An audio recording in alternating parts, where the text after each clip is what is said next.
ibig sabihin, guilty sila, mga hindot sila. Bias talaga. Daming bias ano. Bias talaga. Si Meme, tropa to. Duterte! Duterte! Duterte!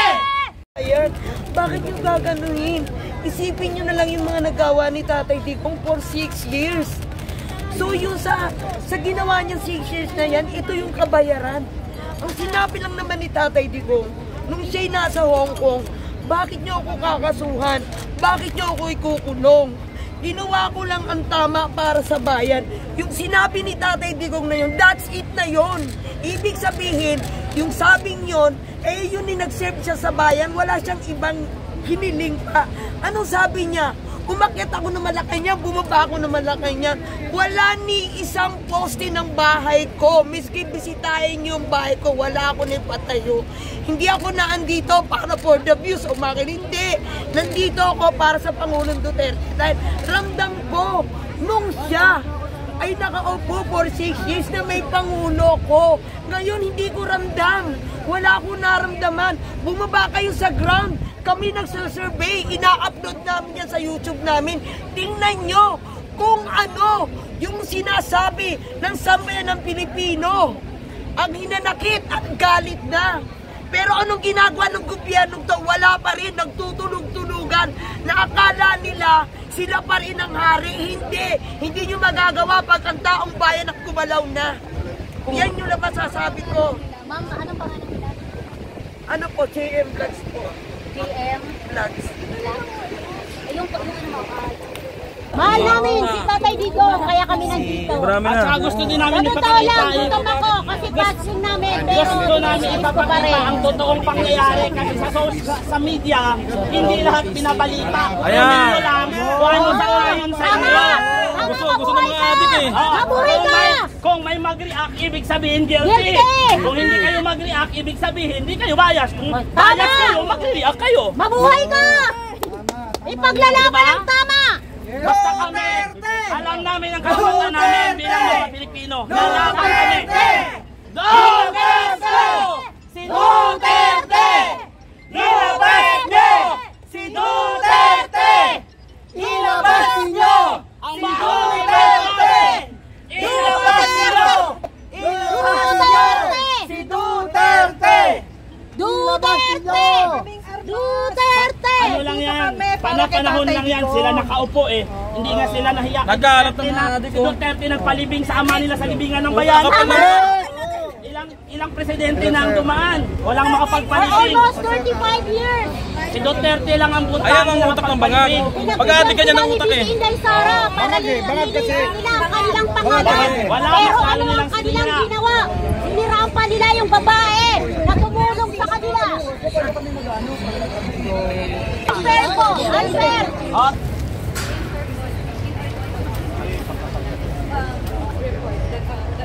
Sir, wait lang sa tayo natin. Ito daw po nabigyan na sa tuwing ng advice ng kanina pa akong nag-show. Kevin, please sir, anong advice niyo sir? Kanina pa ako nag-show sa radyo.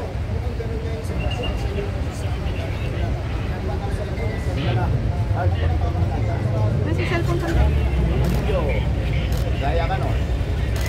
Gaya. Okay na na. Amo, sumid na pumunta. Hindi malaki tayo ganda. Aging bagada nito. Dapiras ng mga supre.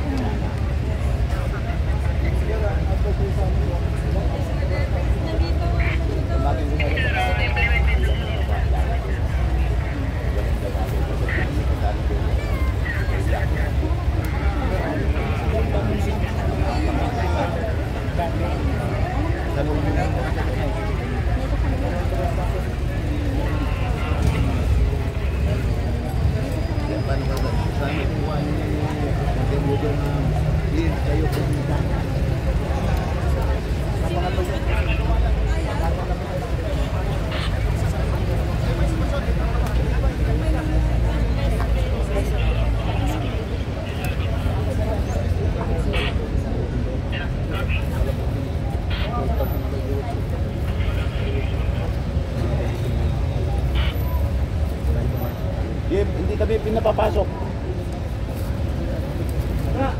Andito kami sa labas ng Villamor.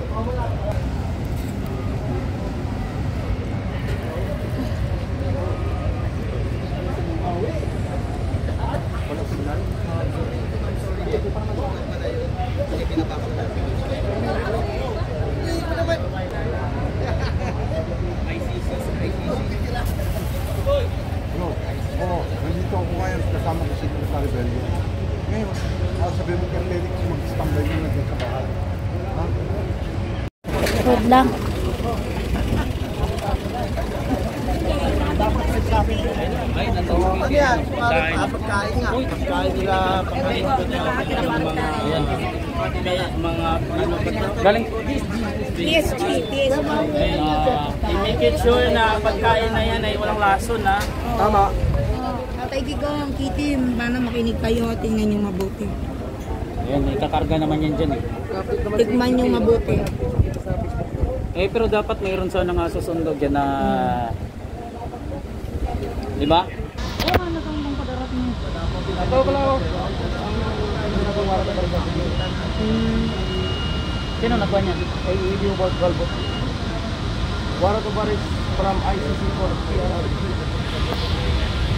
May nakalagay sa tuwid. Palike yung siya. Ano kung secret yan? Tapos pinakita mo sa amin. Nakapos na nga eh. Palike. Ayun o, secret nakalagay. Secret yan, alam na nila. Alam na natin eh. Like and share mo na pag 200 and kumaras balik ko. Ay, hindi pa pinapapasok yung pagkain oh. Ayan, bibigyan na tayo ng pagkain mo. Ay, bibigyan na kami ng pagkain. Ayun at Ayun, galing PSG yan guys, hindi pa pinapapasok. Pinapasok ang pagkain. Ayun oh. Ayun, nagtulakan pa sila kung anong gagawin. Siyempre oh. Tikman nyo muna. Tikman. PSG na mismo naghatid guys, PSG. Yung galing Malacanang na yan. Oh, kaya nga, PSG, di galing Malacanang. Baka mamaya nilason na siya niya. Tikman nyo mabuti, tikman. Kailangan na muna kumain. Oo, Tatay Ipakain Digong, ko ha, kung ano Kitty. yan, ayan. Muna kumain. Huwag kayo unang tumikim dyan, galing, ano yan. Binalik? Hindi. Ayun oh. Tinanggap guys. Ayan, tinanggap. Baka mamaya may drugs ba? Tapos sasabihin siya yung gumagana. Hindi, galing yan dito eh. Ayan, at least meron tayong nakunan, nakinarga talaga dyan.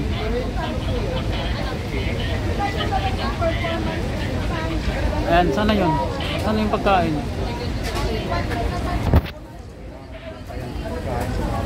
Bantayan natin, ayan, oh.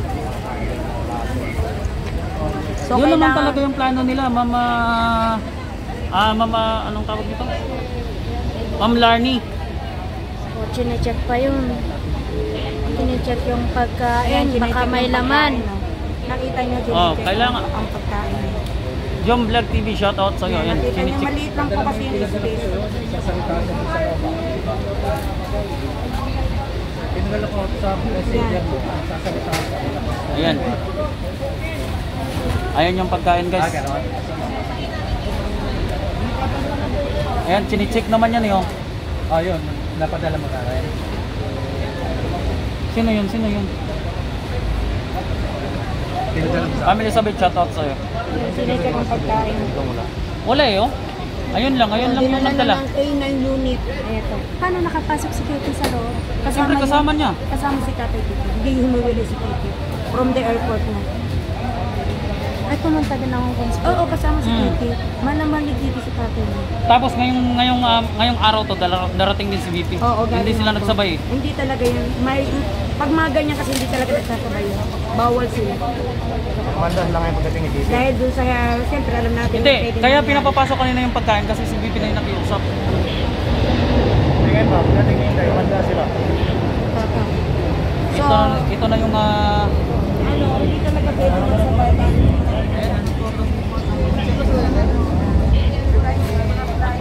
Bawal talaga yun.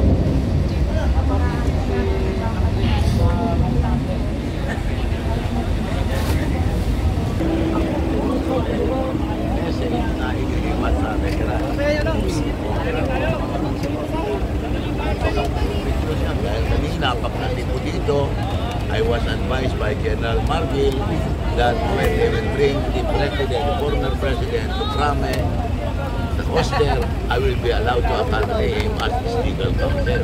Pero they never allowed me to see him when he arrived. Hindi namin nakausap. They told me yung nakausap mo sila Kanilaw, Ambassador na Kanilaw, ganda ng Interpol, he told me that there is a warrant of arrest, but he never showed it to me. So as till now, I have not seen a copy of the warrant of arrest. It's illegal.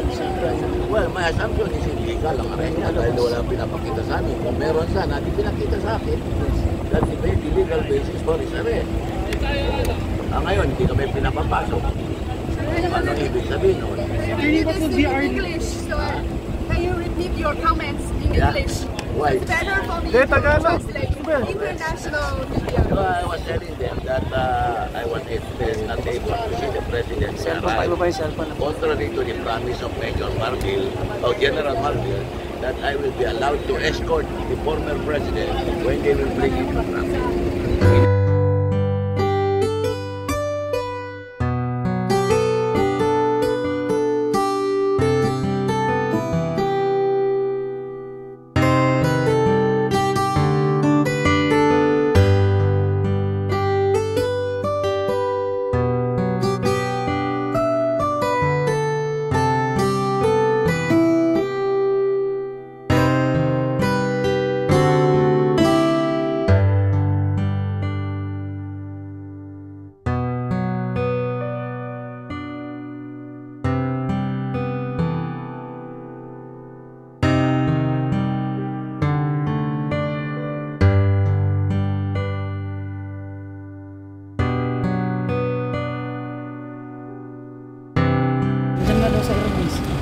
Nandyan sa loob ng kwan.